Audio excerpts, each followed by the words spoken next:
Next question देखो students, question number 7. From a point on the ground, the angle of elevation of the bottom and the top of a transmission tower fixed at the top of a 20-meter high building are 45 degree and 60 degree respectively. Find the height of tower. क्या कहा है, ground पे एक point है, ठीक है, और वहां उस पॉइंट से एक बिल्डिंग के ऊपर एक ट्रांसमिशन लगा हुआ है. Suppose this is a building, ठीक है, ये एक बिल्डिंग है और इस बिल्डिंग की हाइट दे रखी है 20 मीटर्स. मैंने इसको नेम दिया है AB 20 मीटर्स. ग्राउंड पे एक पॉइंट है, इस पॉइंट को मैंने नेम दे दिया C, ठीक है. इस पॉइंट से आपको ये कहा, from a point on the ground the angle of elevation of bottom and top of transmission tower fixed at the top of 20 metre high building. इसके ऊपर एक ट्रांसमिशन फिक्स किया गया है, ठीक है, और उसका मैंने नेम दे दिया है P.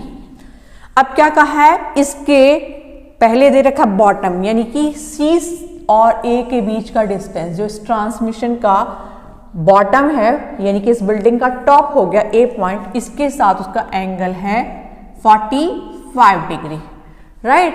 और उसके टॉप के साथ ट्रांसमिशन का टॉप हो गया P, इसके साथ इस पॉइंट से जो एंगल बनता है दैट इज 60 डिग्री. 60 डिग्री बन गया. आपको बताना है हाइट इस टावर की, यानी AP आपको फाइंड आउट करनी है. क्लियर हो गई पिक्चर. AB जो बिल्डिंग है वो 20 मीटर है, इसके ऊपर एक ट्रांसमिशन यानी AP फिक्स है, और C एक पॉइंट है, C से इस ट्रांसमिशन का बॉटम, पहले वर्ड बॉटम दे रखा है और एंगल भी दे रखा है 45, ठीक है. बॉटम के साथ 45 डिग्री का एंगल है, फिर बाद में दे रखा है टॉप, और टॉप के साथ है 60 डिग्री का एंगल, टॉप यानी P, तो 60 डिग्री का एंगल है. आपको ये बताना है हाइट ऑफ द टावर यानी AP. Clear. AB 20 metre is the building, AP it's height को मैंने H मान लिया, H मीटर, ठीक है, is a tower fixed on AB. C is a point on ground, ground पे एक पॉइंट है C, and angle ACB is equal to 45 degree and angle PCB is equal to 60 degree. ठीक है बेटा. Students, आप लोगों को यहाँ पर 2 टाइप्स के राइट ट्राइंगल दिख रहे होंगे. First one is ABC, second is PBC, ठीक है.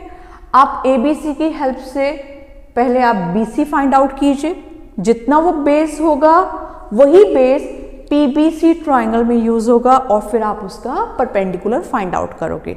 जो भी PB की हाइट आएगी उसमें से इस AB की यानी 20 मीटर को आप माइनस कर देंगे तो आपके पास आ जाएगा AP. तो चलिए स्टार्ट करते हैं. क्या करेंगे हम, ट्राइंगल ABC में लेना है आपने, आपके पास P है, you want to find B, यानी P और B को लेके बनता है tan, तो आप लिखेंगे tan C is equal to P upon B, P यानी AB एंड B यानी BC. tan C is tan 45, AB की जगह आप लिखेंगे 20 एंड BC की जगह BC, because we have to find BC. tan 45 is 1 is equal to 20 upon BC. Students, इनकी position change कर दो, 1 वाली जगह पे BC और BC वाली प्लेस पे 1 लगा दीजिए, तो आप ऐसा प्रपोर्शन में चेंज कर सकते हो, ठीक है. तो BC is equal to 20 upon 1 यानी 20 मीटर्स. ये BC की लेंथ आ गई. Clear. BC is equal to 20 metres. चलिए इसके बाद आप देखिए नेक्स्ट हम ट्राइंगल ले रहे हैं, ट्राइंगल PBC. क्या है इसमें, ट्राइंगल PBC में क्या है, tan C is equal to P upon B. Your P is PB and B is BC. tan C triangle PBC angle is 60 degree. So आप लिखेंगे tan 60 degree is equal to PB, यानी PB को PB ही रहने दीजिए, और BC अभी हमने find out किया दैट इज 20, राइट. अब tan 60 की वैल्यू होती है √3 is equal to PB upon 20. तो बेटा देखो PB तो हमारे लिए अननोन है, इसलिए हमें √3 को नीचे लाने का फायदा नहीं है, हम 20 और √3 को मल्टीप्लाई कर देंगे तो 20√3 is equal to PB। Right बच्चे, तो ये 20√3 मीटर्स हमें फाइंड आउट करना है PA। तो PA is equal to this PB minus AB, PB minus AB।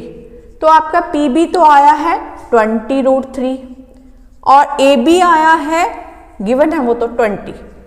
तो बच्चे ऐसे क्वेश्चन में 20√3 माइनस 20, आप 20 को कॉमन ले लीजिए, फर्स्ट टर्म में से √3 बच गया और ये पूरा का पूरा 20 बाहर है तो -1। ठीक है, so answer is 20 into √3 minus 1। PA means height of tower, तो आप क्या लिखोगे, height of tower that is 20 into √3 minus 1 meters। Is it clear? This is the answer. Clear बेटा?